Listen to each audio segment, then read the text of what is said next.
the change generation. We are the change generation.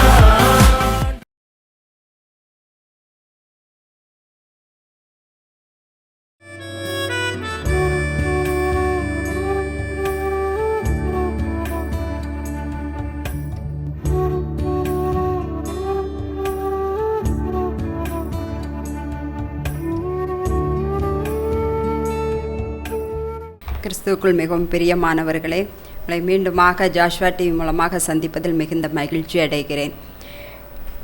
நான் போன வாரமே சொல்லியிருந்தேன்ல, இந்த குட்டி பிள்ளைங்களை வாலிப பிள்ளைங்களை கூட்டிகிட்டு வாங்கன்ட்டு பக்கத்தில் உள்ளவங்களெல்லாம் கூட்டிகிட்டு வந்தீங்களா? சரி, கூட்டிகிட்டு வந்தவங்களை கர்த்தர் தாமே ஆசீர்வதிப்பாராக. உங்கள் மூலமாக ஏதாவது ஒரு ஆத்மா என்னது இந்த செய்தியை தேவ செய்தியை கேட்டு பிரயோஜனம் பண்ணிக்கணும், தேவ ஆசீர்வாதத்தை பெற்றுக்கொள்ளும்ல, அதுக்கு நீங்கள் ஒரு காரணமாக இருக்கலாம் தானே? ஓகே, சரி பாருங்கள். மனம் திரும்பு, எதுலேருந்து மனம் திரும்பணும் அப்படிங்கிறதான் நம்ம என்ன செய்ய போகிறோம், பார்க்க போகிறோம். சரி, மனம் திரும்புறதுக்கு முன்னாடி நாம் என்ன செய்வோம், சற்று தலைகளை தாழ்த்தி கர்த்தரிடத்தில் வேண்டிக் கொள்வோமா? ஏசப்பா ஸ்தோத்திரம் ராஜா. ஆண்டவரே, இந்த செய்தியை நாங்கள் கேட்பதற்கு அப்பா எங்கள் மனதின் கண்களை திறந்துருளுங்க ராஜா. ஆண்டவரே, எங்களோடு இடைப்படுங்க அப்பா. வந்திருக்கின்ற குட்டி பிள்ளைகள், வாலிப பிள்ளைகள், பெரியோர் அனைவரையும் ஆசீர்வதிங்க ராஜா. யாருக்கா இந்த செய்தி பிரயோஜனமாக இருக்கத்தக்கான கிருபையை தாங்க ராஜா. நீர் தாமே ஆசீர்வதிக்க வேண்டும் அப்பா. எங்களோடு இடைப்படுங்க ராஜா. ஸ்தோத்திரம் ஆண்டவரே. இயேசுவின் மூலம் ஜெபிக்கிறோம் ஜீவன் நல்ல பிதாவே, ஆமேன். இப்போ பாருங்க, மனம் திரும்பு, எதுலேருந்து எப்படி மனம் திரும்பணும் பார்ப்போமா? மனம் திரும்பணுன்னாலே பைபிளை பற்றி பார்த்தோன்னா கெட்ட குமாரன், இளைய குமாரன், அந்த கதை தான் ஞாபகம் வரும். இப்போ பார்த்தீங்க அப்படின்னா, இப்போ நானும் என்ன செய்ய போகிறேன், அந்த மனம் திரும்பு அப்படிங்கிறதுக்கு ஒரு வசனத்தை சொல்லிவிட்டு என்னது அந்த இளைய குமாரன் கதையை தான் நாம் இப்போ என்ன பண்ண போகிறோம். இந்த பிள்ளைங்களுக்கு, குட்டி பிள்ளைங்க வந்திருப்பாங்க, வாலிப பிள்ளைங்களும் வந்திருப்பாங்க, பெரியவர்கள் எத்தனை பேர் இருக்கீங்களோ அத்தனை பேருக்கும் அது பிரயோஜனமாக அமையும். இப்போ பார்த்தீங்க அப்படின்னா, லூக்கா எழுதின நற்செய்தி நூல் 15ஆம் அதிகாரத்தில் 18ஆம் வசனம் என்ன சொல்லுது அப்படின்னா, நான் எழுந்து என் தகப்பனிடத்திற்கு போய், தகப்பனே, பரத்துக்கு விரோதமாகவும் உமக்கு முன்பாகவும் பாவம் செய்தேன்.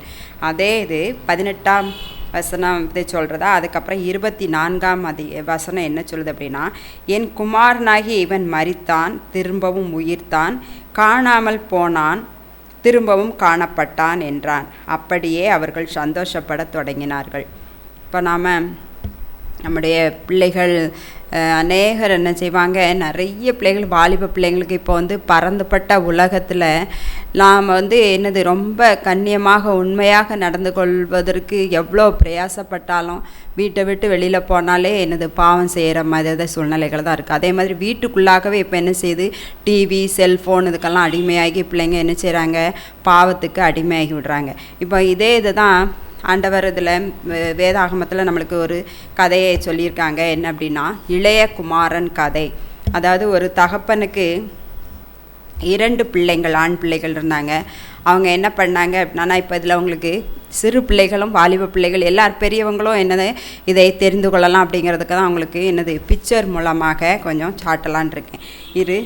ஒரு தகப்பனுக்கு 2 ஆண் குழந்தைகள், ஆண் இருந்தாங்க. அவங்க என்ன செய்தாங்க, கொஞ்சம் ஒரு பெரியவர்களாக ஆன உடனே என்ன செய்கிறாங்க, அதில் இளைய குமாரன் என்ன செய்கிறான், எங்களுடைய பங்கு, அதாவது வீட்டில் எப்படியும் சொத்து சேர்த்து வச்சுருப்பாங்கள்ல பிள்ளைங்களுக்குன்ட்டு, அந்த பங்கை என்ன செய்யுங்க, எங்களுக்கு பிரித்து தாருங்க அப்படின்னு சொல்லிட்டு இளைய குமாரன் கேட்குறான். உடனே அவங்க அப்பா என்ன செய்கிறாங்க, சரி உங்களுக்கு என்ன செய்கிறோம், பிரித்து கொடுத்து விடுவோம் அப்படின்னு சொல்லிட்டு இருவருக்குமான பங்கை என்ன செய்கிறாங்க, பிரித்து கைகளில் கொடுத்து விடுறார். சரி, அப்படி கொடுத்ததுக்கப்புறம் என்ன செய்கிறான்னா, பெரிய மகன் அப்பாவோடே தங்கி இருக்கிறான். அந்த இளைய குமாரன் என்ன செய்கிறான்னா, ரூபாயெல்லாம் நமக்கு கிடச்சிட்டு அப்படின்னு சொல்லிட்டு என்ன செய்கிறான், கொண்டு போய் என்ன செய்கிறான், ஃப்ரெண்ட்ஸுகளோட இந்த இருக்குதா, இந்த ரூபாய் கிடச்சதுனா தான் என்ன பண்ணுறாங்க, பணம் கிடைத்து விட்டால் எங்கே இருந்தாலும் அது புற்றீசல் போல், பலாப்பழத்தில் ஈ மொய்ப்பது போல் என்ன செய்வாங்க, நிறைய ஃப்ரெண்ட்ஸ் வந்துடுவாங்க. அப்படி தானே, பணம் எங்கே இருக்குது அந்த இடத்துல என்ன செய்வாங்க, ஃப்ரெண்ட்ஸ் வட்டாரம் அதிகமாக வந்துடும். அதே போல் தான் இவருக்கும் என்ன செய்யுது, ஃப்ரெண்ட்ஸ் வட்டாரம் இளையகுமாரனுக்கு நிறைய கிடைத்தது. அப்போது இவன் என்ன செய்கிறான், நிறைய எல்லாருடைய சகவாசத்திலும் இருந்து நல்ல அந்த பணத்தை வைத்து கொண்டு மன நிறைவாக, அதே போல் என்னது உடம்பிற்கு தேவையான அந்த இது வயிற்றிற்கு தேவையான அனைத்து உணவுகளும் தேவை, என்னென்ன தேவையோ எல்லாத்தையும் என்ன செய்தான் வாங்கி அதை வாங்கி சாப்பிட்டவனாக ரொம்ப சந்தோஷப்பட்டவனாக அப்போ ஃப்ரெண்ட்ஸ் எல்லாத்துக்கும் எல்லாம் வாங்கி கொடுத்து பணத்தை விரயம் பண்ணி கொண்டான்.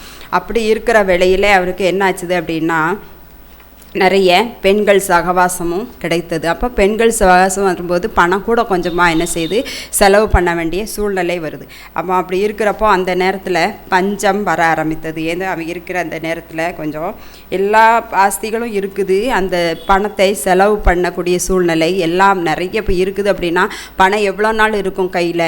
அப்போ இருக்கப்போ என்ன செய்தான், பணத்தை ஃபுல்லாக செலவழித்த உடனே என்ன செய்யுது, அவனுக்கு திருப்பி சாப்பாட்டுக்கு வழி இல்லாத சூழ்நிலை வருது. அப்படி வருகிற போது என்ன செய்கிறான், ஒரு இடத்துல வேலை கேட்குறான். வேலை கேட்ட உடனே அந்த இடத்துல போனால் அந்த என்ன வேலை அப்படின்னா பன்றி மேய்க்கின்ற வேலை. பன்றி மேய்க்கின்ற வேலை என்ன செய்தான், இளையகுமாரன் மேய்த்தான். அப்போ பன்றி மேய்க்கின்ற போது என்ன செய்தது, அந்த பன்றிக்கு வைத்திருக்கிற தவிடை என்ன செய்யறது, சாப்பிடுவதற்கு ஆசையுள்ளவனாக இருந்தான், அது பசியில். அப்போ அப்படி இருக்கிறப்போ தான் யோசிக்கிறான், நம்ம வீட்டில் எத்தனை பேர் வேலைக்காரன்கள் உண்டு, நம்ம கையசைத்தால் கூட என்ன செய்யக்கூடிய ஆட்கள் நிறைய பேர் உண்டு.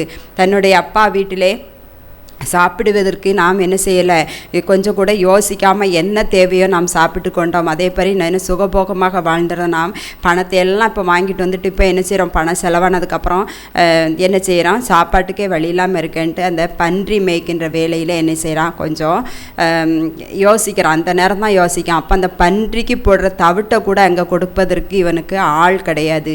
அதை எப்படி கொடுப்பாங்க, பன்றிக்கு போடுற தவிட்டை இவனுக்கு நீ சாப்பிடுன்னு சொல்லுவாங்களா?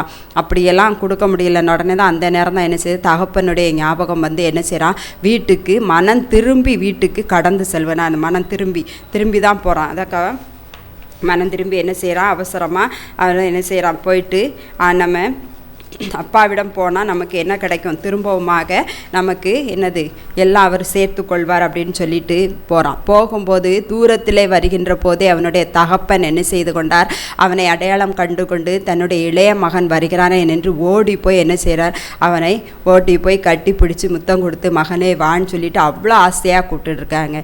அப்போ அவன் தவறு செய்து என்ன செய்து விட்டான், அந்த இடத்த விட்டு கடந்து சொன்னிட்டான் அப்படின்னு சொல்லிட்டு அவங்க அப்பா அவன் மேலே கோபமாக இருக்கலை.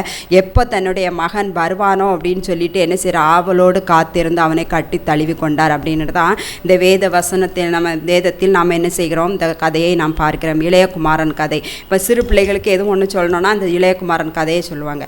அப்போ நம்மவும் பெரியவர்களும் என்ன செய்கிறோம், வாலிப பிள்ளைகளும் என்ன செய்கிறோம், நிறைய தப்பு பண்ண தான் செய்கிறோம். ஆனால் என்ன செய்யணும், அப்பா அம்மாவிடம் அதற்கேற்ற மன்னிப்பை பெற்றவர்களாக இருக்க வேண்டும். என்ன தப்பு பண்ணினாலும் என்ன செய்யணும், உடனே அவர்களிடம் மன்னிப்பு கேட்டு ஒப்புரவாகி விட வேண்டும். அதே போல் பெரியவர்களும் என்ன செய்கிறோம், இப்போ நம்ம காலம் கடந்த பிறகும் என்ன செய்கிறோம், தன்னை அறியாமல் நிறைய பாவங்கள் செய்யக்கூடியவர்கள் இருக்கிறோம். அப்போ அந்த நேரத்தில் நாம் என்ன செய்ய வேண்டும், நம்முடைய தப்பிதத்தை நாம் என்ன செய்ய வேண்டும், சிறு பிள்ளைகளிடமில்லை பெரியவர்களிடமில்லை ஆண்டவரிடத்தில் நாம் என்ன செய்ய வேண்டும், மன்னிப்பை பெற்றவர்களாக இருக்க வேண்டும். அப்போ அந்த மன்னிப்பை பெறுகின்ற போது நமக்கு என்ன வரும், அந்த மன சமாதானம் கிடைக்கும். அப்போ அநேகர்கள் என்ன செய்கிறாங்க, அந்த இடத்துல என்னது சமாதானத்தை பெற்றவர்களாக இருப்பாங்க. அப்போ இளையகுமாரன் அப்படி ஓடி வந்த உடனே அவங்க அப்பா என்ன செய்யலை, அவனை வீட்டை விட்டு துரத்தலை.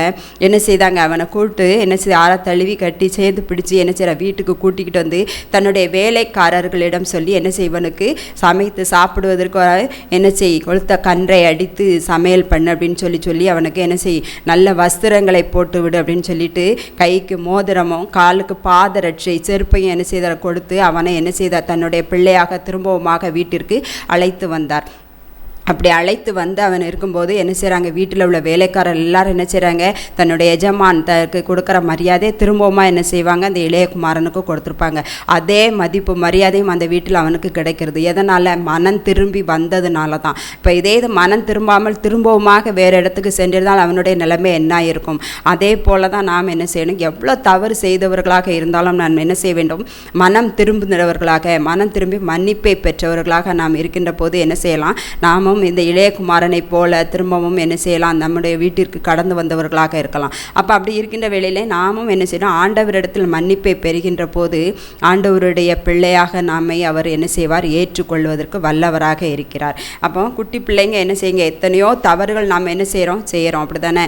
அப்போ அப்படி செய்யும்போது நம்ம என்ன செய்யணும், அப்பா அம்மாவுக்கு கீழ்ப்படியணும். அம்மா அந்த என்ன செய்யணும், என்ன பண்ணுவோம், நம்ம ஹோம்ஒர்க்கு பண்ண மாட்டோம், பக்கத்தில் உள்ளோன்னா அடிப்போம், சேட்டை பண்ணுவோம், ஸ்கூலுக்கு ஒழுங்காக போகிறது இல்லை. அதுக்கப்புறம் என்னது, ஃபோன் வேணும்னு சொல்லிட்டு வீட்டுக்கு வந்த உடனே அப்பா அம்மா கிட்ட ஃபோனை வாங்கி அடம் பிடிச்சி என்ன செய்கிறோம், நாம் ஃபோனை பார்க்கறதுலே ரொம்ப நேரத்தை நாம் என்ன செய்கிறோம், கடத்தி விடுறோம். அப்போ எப்படி நீங்கள் ஸ்கூலுக்கு போக முடியும், எப்படி நாம் படிக்க முடியும், படிப்பில் கவனம் செலுத்த முடியும்? அப்போ என்னது, அப்படியெல்லாம் செய்யக்கூடாது. அதுக்கப்புறம் என்ன செய்யணும், பொய் பேசுவர்களாக இருக்கக்கூடாது. கீழ்ப்படிதல் தான் நம்மளுக்கு என்னது, மேல்படியை நமக்கு உண்டாக்கும். அப்போ பெற்றோர்களுக்கும் மற்றவர்களுக்கும் கீழ்ப்படிந்து நடக்கணும். அதே போல் வாலிப பிள்ளைகளை பார்த்துக்கிட்டிங்கன்னா எத்தனையோ பேர் என்ன செய்கிறோம், ஒரு குறிப்பிட்ட வயசு வரைக்கும் அப்பா அம்மா கண்ட்ரோலில் இருக்கிற வரைக்கும் நல்லா தான் இருக்கும். அதுக்கப்புறம் வெளியில் கடந்து வரும்போது ஃப்ரெண்ட்ஸ் தான் முக்கியம்னு சொல்லிட்டு எத்தனையோ பேர் தன்னுடைய வாழ்வை இழந்தவர்களாக இருக்கின்றார்கள். அருமையான வாலிப பிள்ளைகளே, அப்பா அம்மா என்னது, உங்களுடைய சுய லாபத்துலேயும் உங்களுடைய பொறுப்பு உங்களுடைய இதுலேயும் என்னது, அவங்க அப்பா அம்மா தான் உங்களுக்கு ரொம்ப ஹெல்ப்ஃபுல்லாக இருப்பாங்க. அவங்கள விட வேறு யாரும் உங்களுடைய இதில் வாழ்க்கையில் தலையிட முடியாது. உங்களுக்கு ஒரு பொறுப்பாகவே அவங்க இருக்க மாட்டாங்க வேறு யாரும். அப்போ நாம் என்னது, அப்பா அம்மாவுக்கு பெற்றோருக்கு என்ன செய்யணும், அவர்களை கனப்படுத்தினவர்களாக அவர்களுக்கு கீழ்ப்படிந்தவர்களாக நாம் இருக்க வேண்டும். நமக்கு ஏதோ ஒரு 16 வயசு 17 வயசு ஆயிடுச்சு, 18 வயசு ஆயிடுச்சுன்னா ஓட்டு போடலாம், நம்மளுக்குரிய உரிமை கிடைக்கிறது, நமக்கு தனி ஆதார் கார்டு, ரேஷன் கார்டு, இந்த எல்லா கார்டும் நாம் வாங்கிக்கலாம் அப்படின்னு நாம் நினைக்கிறோம். ஆனால் எல்லா உரிமைகளும் பெற்றுக்கொண்டாலும் நீ என்னது, பெற்றோருக்கு நீ பிள்ளை தான். அவங்களுக்கு நீ என்ன செய்யணும், அவங்களுக்கு கொடுக்க வேண்டிய கணத்தை நீ கொடுத்து அவங்களுக்கிட்ட என்னது, அவங்களுக்கு உனக்கு என்ன தேவை என்பதை அவர்கள் அறிந்தவர்களாக செய்து கொடுக்கின்ற போது உன்னுடைய வாழ்க்கை என்ன செய்யும், பிரகாசமாக இருக்கும். நீ அதை விட்டுட்டு எனக்கு 18 வயசு ஆயிடுச்சு 19 வயசு ஆயிடுச்சு, நான் இனிமேல் ஃப்ரீ பேடு தான் சொல்லிவிட்டு உன்னோட இஷ்டப்படி பறந்தேன்னா உனக்கு பறந்து போகலாம், ஆனால் வழி கிடைக்காது. திரும்பவுமாக நீ என்ன செய்ய வேண்டும், வர வேண்டிய சூழ்நிலை வரும். அப்போ நீ பறந்து போயிட்டு என்ன செய்ய முடியும், பறக்கிறதுக்கு வழி இல்லாமல் ஏதாவது ஒரு இடத்துல இருக்கணும், இல்லை உனக்கு அந்த இடத்துல பாதுகாப்பு இல்லாமல் இருக்கும். அந்த மாதிரி எந்த ஒரு வாலிப பிள்ளைகளும் என்ன செய்யாத, உன்னுடைய எண்ணத்தை நீ நினைத்து கொள்ளாதே, நீ உன்னுடைய எண்ணத்தை நீ என்ன செய்ய வேண்டும், மாற்றிக்கொள்ள வேண்டும். அருமையான பிள்ளைகளே, நீங்கள் என்ன செய்ய வேண்டும், எதுவும் என்ன தேவை என்றாலும் உன்னுடைய பெற்றோரிடம் தான் கேட்க வேண்டும். அதை விட்டுட்டு என்ன செய்யக்கூடாது, சிறகு முளைத்தது நான் பறந்து செல்கிறேங்கிற மாதிரிலாம் இருக்கக்கூடாது. அப்போ நமக்கு தேவையானதே என்னது, தன்னுடைய பெற்றோர் தான் எல்லாம் பார்த்து செய்வாங்கங்கிற ஒரு நம்பிக்கை பெற்றோர் இடத்துல நீர் வைக்க வேண்டும். அவங்க உனக்கு தேவையானது எல்லாம் பார்த்து எல்லாம் செய்வாங்க. உனக்கு தேவையானது மேற்படிப்பா, திருமண காரியமா, இல்லை உனக்கு தொழில் தொடங்கி வைக்கணுமா, எல்லாமே அவங்க செய்வாங்க. அவங்கள விட உங்கள்கிட்ட ஒரு அக்கறையோட கண்டிப்போட அனுசரணையோட யார் இருக்க முடியும்னு சொல்லுங்கள். அதுக்கு மாதிரி நாம் என்ன செய்யக்கூடாது, அதை விடையும் நாம் என்ன செய்யக்கூடாது, பெற்றோரை விட்டு எங்கேயும் பிரிந்து போக வேண்டும். ஃப்ரெண்ட்ஸு தான் சொல்கிறாங்கன்னு சொல்ல, ஃப்ரெண்ட்ஸ் வட்டாரம் நல்லது தான், ஆனால் நல்ல ஃப்ரெண்ட்ஸாக இருக்க வேண்டும். அதை விட்டுட்டு நீ தீய ஃப்ரெண்ட்ஸோடு சேர்ந்துட்டு சுற்றிட்டு இருந்தேன்னா கேடு எல்லாம் யாருக்கு, உனக்கு தான் வரும். அப்போ அந்த இடத்துல நாம் என்ன செய்ய வேண்டும், பெற்றோரை நினைத்தவர்களாக. எத்தனை பெற்றோர் கண்ணீரோடு கவலையோடு உனக்கு தேவை என்பதை, நீ ஸ்கூலுக்கு போகிற, காலேஜுக்கு போகிற, வேலைக்கு போகிற, ஆனால் உனக்கு தேவையானது எல்லாம் செய்து கொடுக்காங்க. எந்த வகையில் செய்து கொடுக்குறாங்க, எப்படி வேலை செய்கிறாங்கன்னு உனக்கு தெரியுமா? ஆனால் எவ்வளோ கஷ்டப்பட்டாலும் பிள்ளைங்க நல்லா இருக்கணும்னு சொல்லிட்டு எவ்வளோ வேதனையோட சில பெற்றோர் இருக்காங்க. ஆனால் நீ அதெல்லாம் அவர்கள் எல்லாம் என்னது, தூசி தட்டி விட்டார் போல் தட்டி விட்டுட்டு நீ உன்னோட சுகபோக வாழ்க்கைக்காக உன் ஃப்ரெண்ட்ஸு கூட சுற்றணுங்கிறதுக்காக நீ அப்படியெல்லாம் போயிட்டே இருந்தேன்னா அதுக்கெல்லாம் நீ என்ன செய்யணும், அந்த உன்னுடைய தப்புக்காக நீ தான் சமாதானம் இழந்து உன் வாழ்க்கை இழந்து நிற்கிறதா இருக்கணும். அப்போ வாலிப பிள்ளைகள் என்ன செய்யணும், தன்னுடைய பொறுப்பை கவனத்தில் கொண்டவர்களாக நாம் என்ன செய்ய வேண்டும், நமக்கு ஒரு லிமிட்டை நாமளே என்ன செய்ய வேண்டும், உருவாக்கி கொள்ள வேண்டும். இந்த லிமிட்டை தாண்டி நாம் என்ன செய்யக்கூடாது, வெளியில் போகக்கூடாது. இந்த லிமிட்டை தாண்டி என்ன செய்யக்கூடாது, ஃப்ரெண்ட்ஸு கூட சுற்றக்கூடாது. அப்படிங்கிறத ஆணானாலும் சரி பெண்ணானாலும் சரி நாம் என்ன செய்ய வேண்டும், ஒரு கண்ட்ரோல் நமக்கு வைத்து கொள்ள வேண்டும். நமக்கு நாமே ஒரு கண்ட்ரோல் வைக்கும்போது நாம் என்ன செய்யக்கூடாது, அந்த தப்பு செய்வதற்கு நம்மளுக்கு அந்த ஒரு துணிகரம் வராது. அப்போ தவறு செய்யாமல் இருக்க வேண்டும் என்றால் நாம் இப்போ உள்ள காலத்தில் எல்லாருமே என்ன செய்கிறோம், தப்புன்னா இப்போ ரொம்ப இதெல்லாம் இல்லை, ஒரு சின்ன சின்ன பாவங்கள் கூட பெற்றோரை மதிக்காமல் கொஞ்சம் உயர்ந்த படிப்பு போயிட்டாங்க, வேலைக்கு போயிட்டாங்கன்னா பெற்றோரை என்ன செய்கிறது, அவமதிக்கிறது. அந்த மாதிரிலாம் என்ன செய்யக்கூடாது, வாலிப பிள்ளைகளே இந்த மாதிரிலாம் என்ன செய்யக்கூடாது, நடக்கக்கூடாது. அது உனக்கு தான் அது தீங்கு அனுபவிக்கும். சரியா? அந்த மாதிரி வாலிப பிள்ளைகளுக்கும் சிறு பிள்ளைகளுக்கும் தான். அதே மாதிரி பெரியவர்களும் என்ன செய்வாங்க, சிலர் என்ன செய்வாங்க, குடும்பத்தோடு இருக்க தான் செய்வாங்க. ஆனால் என்ன செய்வாங்க, நிறைய குடி போதையினால் பிள்ளைங்களையும் மனைவியையும் என்ன செய்வாங்க அடிக்கக்கூடிய பெரியவர்களும் இருக்காங்க. அதே போல் தவறான பாதைகளுக்கு செல்கின்ற பெண்களும் இருக்க தான் செய்கிறாங்க. அந்த மாதிரிலாம் இருக்கும்போது குடும்பம் என்ன செய்யும், சீரழிந்து விடும். அப்போ தனக்கு கொடுக்கப்பட்ட அந்த ஆசீர்வாதமான குடும்பத்தை நாம தான் என்ன செய்யணும், கட்டி காத்து இருப்பவர்களாக இருக்க வேண்டும். அப்போ நாம் இதுக்கு என்ன செய்ய வேண்டும், மனம் திரும்புதலுக்கு ஏற்ற கனியை நாம் கொடுக்க வேண்டும். அப்போ மனம் திரும்பினால் மாத்திரம்தான் நாம் என்ன செய்ய முடியும், உலகத்தில் என்ன செய்ய முடியும், பாராட்டுக்குரியவர்களாக நம்ம ஒரு குடும்பத்தை நடத்தினவர்களாக, நம்மளுடைய குடும்பத்தில் உள்ள பிள்ளைகளை வளர்த்தவர்களாக நாம் என்ன செய்ய முடியும், நம்ம இந்த உலகத்தை எதிர்கொண்டவர்களாக சிறந்து வாழ முடியும். சரியா? இப்போ அதை தான் ஒரு குட்டி பிள்ளைங்களுக்கு ஒரு சின்ன பாடல். இது இந்த குட்டி பிள்ளைங்க என்ன செய்யுங்க, கவனித்து பார்க்குறாங்களா? சரியா? ஷலலலலா ஹியா ஹியா ஹோ, ஷலலலலா ஹியா ஹியா ஹோ, என்னை தேடி வந்தார் எந்தன் அன்பர் இயேசு, எனக்குள் வாழ வந்தார் எந்தன் அன்பர் இயேசு, என்னை தேடி வந்தார் எந்தன் அன்பர் இயேசு, எனக்குள் வாழ வந்தார் எந்தன் அன்பர் இயேசு, பாவ வாழ்வினை மாற்றி பரிசுத்த வாழ்வினை தந்து எந்தன் இதயத்தில் என்றும் வாழ்கின்றார். பாவ வாழ்வினை மாற்றி பரிசுத்த வாழ்வினை தந்து எந்தன் இதயத்தில் என்றும் வாழ்கின்றார். ஷலலலலா ஹியா ஹியா ஹோ, ஷலலலலா ஹியா ஹியா ஹோ. பாடல் நல்லா இருக்குதா? இந்த பாட்டு பாவ வாழ்வினை மாற்றி பரிசுத்த வாழ்வை தந்தார் அப்படிங்கிறது. அப்போ நம்ம பாவம் பண்ணுற வாழ்க்கையில் நம்ம என்ன செய்யணும், பரிசுத்தமாக வாழணும்னு சொல்லிட்டு நாம் என்ன செய்யணும், ஆண்டவருக்கு கீழ்ப்படிந்து நடக்கணும். சரியா? வாலிப பிள்ளைகளுக்கும் குட்டி பிள்ளைகளுக்கும் இந்த பாடல். சரியா? அதே மாதிரி பெர்க்மான்ஸும் இதில் இன்னும் நிறைய என்ன பாட்டு, அழகான ஒரு பாட்டெல்லாம் இது பண்ணியிருக்காங்க. நம்ம என்ன செய்யணும், மனம் திரும்பி வருகின்ற போது எப்படி இளைய குமாரன் மனம் திரும்பி வரும்போது அப்பா வீட்டில் அவனுக்கு ஏக தடப்படலான விருந்து இருந்ததோ, அதே போல் பெர்க்மான்ஸ் ஐயா ஒரு பாட்டு, அழகான ஒரு பாட்டு பாடுறாங்க பாருங்கள். என்னன்னா, அப்பா வீட்டில் எப்போதும் சந்தோஷமே, ஆடலும் பாடலும் இங்குதானே. நம்ம அப்பா வீட்டில் எப்போதும் சந்தோஷமே, ஆடலும் பாடலும் இங்குதானே.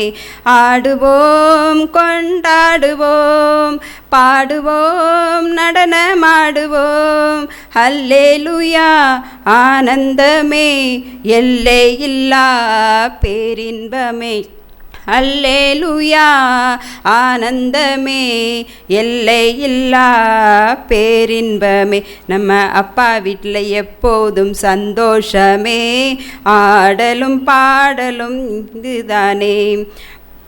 இந்த பாட்டை பார்த்தீங்க அப்படின்னா அப்பா வீட்டில் சந்தோஷம் எப்போ வருமா, நம்ம மனம் திரும்பி நாம் ஏதாவது தவறு செய்திருந்தோன்னா மனம் திரும்பி வருகின்ற வேளையிலே நம்ம அப்பா அம்மா நம்ம எப்படி ஏற்றுக்கிடுவாங்களோ அதே போல் ஆண்டவர் என்ன செய்கிறார், தன்னுடைய பாவத்திலிருந்து தன்னுடைய பிள்ளை மீட்டெடுத்துறாதா, தன்னுடைய பாவத்திலிருந்து என்கிட்ட வந்துடாதான்னு சொல்லிட்டு ஆண்டவர் என்ன செய்தார், காத்திருக்கிறார். அப்போ நீங்கள் அந்த காத்திருந்து இது பண்ணி ஜெபம் பண்ணி போகின்ற வேளையிலே அப்பா என்ன செய்கிறார், சந்தோஷமாக அந்த வீட்டில் உங்களுக்கு சந்தோஷம், நிறைய சந்தோஷம் கிடைக்கிறது. சரியா?